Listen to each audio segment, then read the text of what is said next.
La Corée du Sud, un pays asiatique d'une rare beauté, harmonise parfaitement modernité et tradition dans un cadre spectaculaire. Elle offre des paysages variés, tels que des plages enchanteuses, des montagnes majestueuses, des bâtiments futuristes, des palais historiques et une culture pop qui a conquis le monde. De plus, elle est largement reconnue pour sa haute technologie, son excellent système éducatif et son industrie de la beauté, qui est une référence mondiale. Dans cette vidéo, nous explorerons des faits impressionnants sur la Corée du Sud. Avant de commencer la vidéo, laissez un like et abonnez-vous à la chaîne. Cela m'encourage à continuer de vous apporter plus de contenu. La Corée du Sud, officiellement appelée République de Corée, est située en Asie de l'Est et occupe la partie sud de la péninsule coréenne. Sa seule frontière terrestre est avec la Corée du Nord, avec laquelle elle formait un seul pays jusqu'en 1945. À l'est, elle est bordée par la mer du Japon, au sud par le détroit de Corée qui la sépare du Japon et à l'ouest par la mer Jaune. Le pays a une superficie d'environ 57 000 km² et une population de plus de 50 millions d'habitants. Séoul, la capitale et la plus grande métropole de Corée du Sud,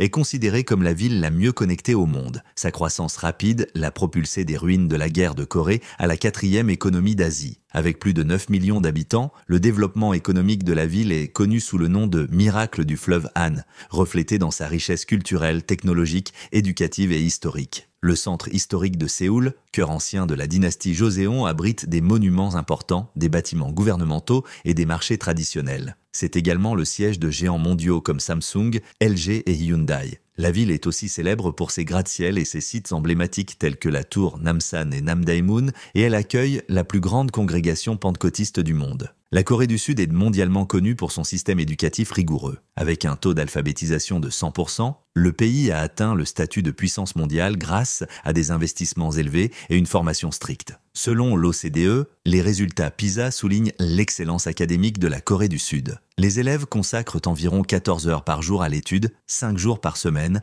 pour entrer dans les universités les plus prestigieuses. L'éducation est gratuite et obligatoire pour les enfants âgés de 6 à 15 ans, fortement soutenus par la technologie. Le pays investit environ 8% de son PIB dans l'éducation et donne la priorité à la formation des talents. Cependant, le système est extrêmement compétitif et les élèves subissent une grande pression académique, les obligeant souvent à passer des heures supplémentaires dans des écoles privées. Cet engagement a été crucial pour la croissance économique rapide de la Corée du Sud, mais a également contribué à une augmentation des problèmes émotionnels chez les jeunes. La Corée du Sud se distingue sur la scène mondiale par son remarquable indice de santé, notamment grâce à un faible taux d'obésité, avec seulement 3% de la population en surpoids. Le pays est un modèle de réussite en matière de promotion de la santé et d'alimentation équilibrée, grâce à divers facteurs tels que la cuisine traditionnelle, riche en légumes, en riz et en aliments faibles en calories. La culture locale encourage également l'activité physique et l'utilisation efficace des transports en commun, incitant les gens à marcher davantage. La Corée du Sud s'est illustrée dans les domaines de la science et de la technologie. Depuis 2003, la robotique est l'un des principaux axes de recherche du pays. En exploration spatiale, la Corée du Sud est devenue le 10e pays à signer l'accord Artemis, qui établit des directives pour l'exploration responsable de la Lune. Un autre domaine clé pour le pays est la biotechnologie, qui fait l'objet d'investissements depuis les années 1980 avec un accent particulier sur le secteur de la santé, notamment la production de vaccins et d'antibiotiques. La recherche génétique a également gagné en importance, y compris le clonage d'animaux comme des chiens et des loups en voie de disparition.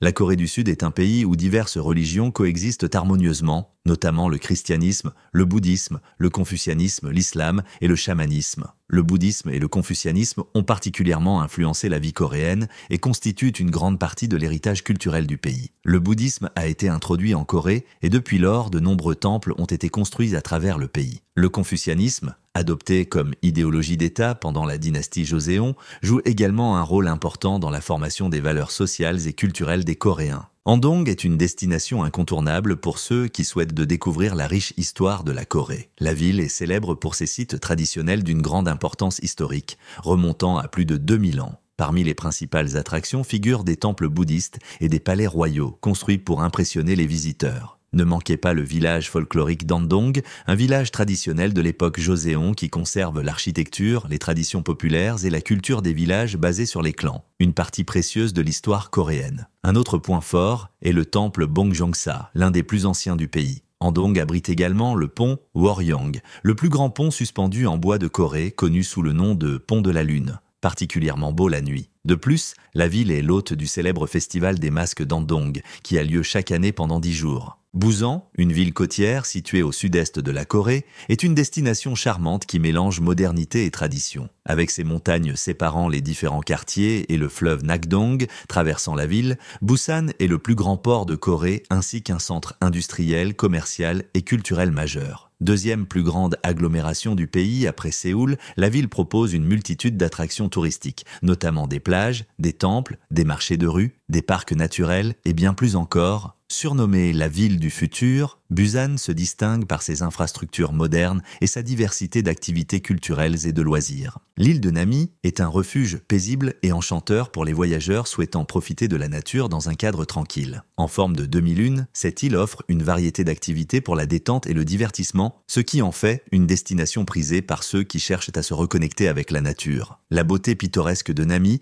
avec ses arbres alignés et ses paysages paisibles, rend la visite encore plus spéciale. Il est recommandé de prévoir environ 10 heures pour explorer l'île et profiter pleinement de cette escapade. L'accès à l'île se fait par ferry depuis le quai de Gapyeong. La Corée du Sud est une économie hautement développée, célèbre pour sa croissance économique impressionnante entre les années 1960 et 1080 et connue sous le nom de miracle du fleuve Han. Le pays est la plus grande économie parmi les tigres asiatiques, la 4e en Asie et la 13e au monde. Sa capitale, Séoul, est l'une des principales villes financières mondiales. La Corée du Sud est à la pointe de l'innovation et de la technologie, avec un grand nombre de dépôts de brevets et un fort accent sur la recherche et le développement. La région ouest de la Corée du Sud est débordée par la mer Jaune et abrite la ville portuaire importante d'Incheon, un centre économique et industriel remarquable. L'aéroport international d'Incheon figure parmi les plus fréquentés au monde. La région comprend également la ville de Gwangju, connue pour son rôle historique dans la démocratisation de la Corée du Sud et son dynamisme culturel. En dehors des zones urbaines, la région occidentale s'étend sur des zones montagneuses et rurales où l'agriculture joue un rôle central. Le mont Seok, ainsi que les îles Baekneung et Yeonpyeong, situées près de la frontière nord-coréenne, revêtent une importance stratégique. La région orientale de la Corée du Sud est réputée pour sa magnifique côte le long de la mer du Japon, comprenant des plages comme celles de Sokcho et Gangneung. La ville de Sokcho est le point de départ pour explorer le parc national de Seoraksan qui abrite certains des paysages de montagne les plus impressionnants du pays. De plus, les plaines fertiles, le long du fleuve Nakdong, sont idéales pour la culture du riz et d'autres produits agricoles. Gangneung, en plus d'être un centre culturel, a accueilli des épreuves des Jeux olympiques d'hiver de 2018. La région comprend également l'île de Dokdo, un sujet de litige entre la Corée du Sud et le Japon. La région sud de la Corée du Sud se distingue par une série de caractéristiques géographiques remarquables. Elle abrite Busan, la plus grande ville du pays, qui constitue un port clé offrant un accès à diverses îles côtières. Les montagnes Sobaek et Jiri offrent des paysages spectaculaires et sont des lieux prisés pour la randonnée et les activités de plein air. Des villes comme Daegu et Gwangju sont des centres urbains importants entourés de zones montagneuses et densément peuplées. La région nord de la Corée du Sud est dominée par les majestueuses montagnes Taebaek, offrant des panoramas impressionnants, parfaits pour des activités comme le trekking et le ski. Gangneung, situé sur la côte est, est célèbre pour ses plages de sable et ses magnifiques paysages côtiers. Le fleuve Han, qui prend sa source dans les montagnes Taebaek, joue un rôle essentiel dans la région en fournissant de l'eau potable et des ressources agricoles, tout en traversant des villes importantes comme Chuncheon et Séoul, la capitale du pays. La vie en Corée du Sud est un fascinant équilibre entre tradition et modernité. Reconnu pour son économie dynamique, le pays allie technologie de pointe et développement urbain à un profond respect pour ses racines culturelles. Dans des villes comme Séoul et Busan, des gratte-ciels modernes coexistent harmonieusement avec des temples anciens et des palais historiques, reflétant la dualité de la société sud-coréenne. Le quotidien des Sud-Coréens est marqué par un rythme effréné, notamment dans les zones urbaines où le travail et l'éducation jouent un rôle central. Le système éducatif rigoureux et le marché du travail compétitif façonnent une grande partie de la vie des citoyens. Cependant, la culture accorde également de l'importance au temps passé en famille, aux festivals traditionnels et à l'appréciation d'une cuisine riche et variée comme le kimchi, le bulgogi et le bibimbap. Malgré un style de vie vibrant et de nombreuses opportunités, des défis tels que de longues heures de travail, une forte pression sociale et le coût de la vie élevé restent des réalités pour beaucoup. Néanmoins, l'hospitalité du peuple coréen, la richesse de son patrimoine culturel et son innovation technologique constante font de la Corée du Sud un lieu unique et inspirant à vivre ou à visiter. Maintenant que nous avons exploré ensemble la Corée du Sud, nous aimerions connaître votre avis. Quelle partie de cette histoire vous a le plus marqué? Laissez votre réponse dans les commentaires et continuons cette conversation là-bas. Si vous avez aimé la vidéo et souhaitez nous soutenir pour créer davantage de contenu comme celui-ci, n'oubliez pas de laisser un like. Et bien sûr, si vous n'êtes pas encore abonné, abonnez-vous à la chaîne dès maintenant et activez la cloche pour ne manquer aucune mise à jour. Merci beaucoup de nous avoir suivis jusqu'ici, prenez soin de vous et à bientôt dans la prochaine vidéo. À bientôt.